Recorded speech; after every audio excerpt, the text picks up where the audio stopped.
Itong Converge Fiber Excess ngayon ay gusto na siguraduhin na makukuha nila itong si Calvin Abueva. At ang tinatarget nila ay kasama itong San Miguel, itong Magnolia at itong Northport Batangas sa isang trade. At ang ino-offer daw ng Converge, makukuha nila si Calvin Abueva mula sa Magnolia.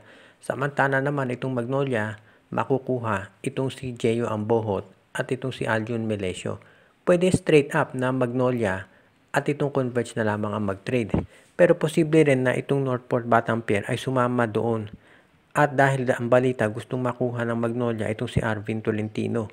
So kung sakaling sumama ang Northport dito sa trade, medyo mababago yung arrangement. Itong si Abueva mapupunta pa rin dito sa Converge Fiber Excess. Pero sa Magnolia makukuha nila itong si Arvin Tolentino. At ito namang Northport, dyan mapupunta itong si Jeyo Ambohot at itong si Aljun Melesio. Pero sa tingin ko mas malamang na straight up ang mangyari. Na itong si Calvin Abueva mapupunta dito sa Converge at itong si Ambohot at si Melesio dito sa Magnolia. Mukhang ganyan ang magiging sitwasyon ngayon.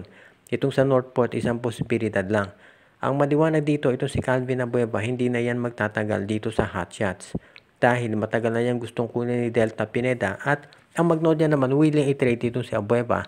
Naghahanap lamang sila ng tamang trade value para dito. Mukhang malapit ang magkasundo yung dalawang panig na yan. Kaya sa tingin ko baka itong sa Northport hindi na kinakailangan.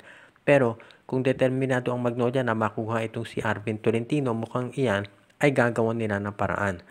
So para doon sa magtatanong bakit ba gustong makuha ng Converge itong si Calvin Abueva, si Delta Pineda ay talagang determinado na makuha yan dahil naniniwala siya na malaki maitulong ni Abueva dito sa kampanya ng Fiber Excels, lalo na at puro bata pa yung kanilang mga players.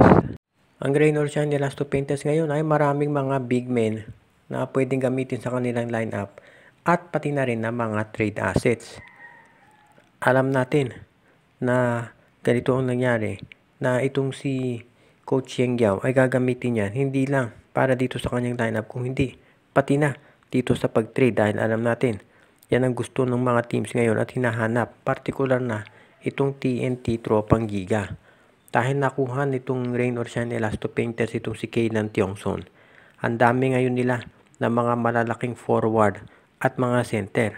Of course, alam natin na dyan si Gabe Norwood, 6'6 yan pero matanda na so wala nang kukuha dyan. At dyan ay magre-retiro malamang sa Rain or Shine. Pero itong si Kit Datu, si Luis Villegas, pati na itong si Leonard Santillan, si Bob Belga, si Nick Demusis. Ibig sabihin, ang lalaki ng mga players ng Rain or Shine. At ang TNT ngayon ay nangangailangan ng big men. Dahil na natitira sa kanila itong si Henry Galinato. Si Jewel Ponfinada, nasa Blackwater na. Si Kelly Williams, free agent. Si Brandon Rosser, may ACL. Si Poy Era, may knee injury. So malang natira dito sa TNT na big man. Alam natin na nakasentro sa mga guards yung opensa ni Coach Chot Reyes. Pero kailangan pa rin syempre na sentro, lalo na at yung mga teams dito, particular na itong Ginebra at Magnolia ay lumaki at sigurado ang San Miguel ganyan din ang gagawin. Kaya kinakailangan ngayon ng TNT na tumingin dito sa Rain or Shine pati na sa Converge Fiber Excess dahil marami sila ng mga big men at yan ngayon ang hinahanap ng mga team sa PBA. Kaya tignan natin kung sino pwedeng i-offer itong Rain or Shine ng TNT. Of course, alam natin ang pinakamalaking pwedeng i-offer ng TNT ay itong si Mikey Williams pero sigurado na hindi yan tatanggapin nitong si Coach Yeng Giao at ng Rain or Shine. Dahil ang Rain or Shine ay sumusunod sa salary cap at hindi nila bibigay yung gustong sweldo nitong si Mikey.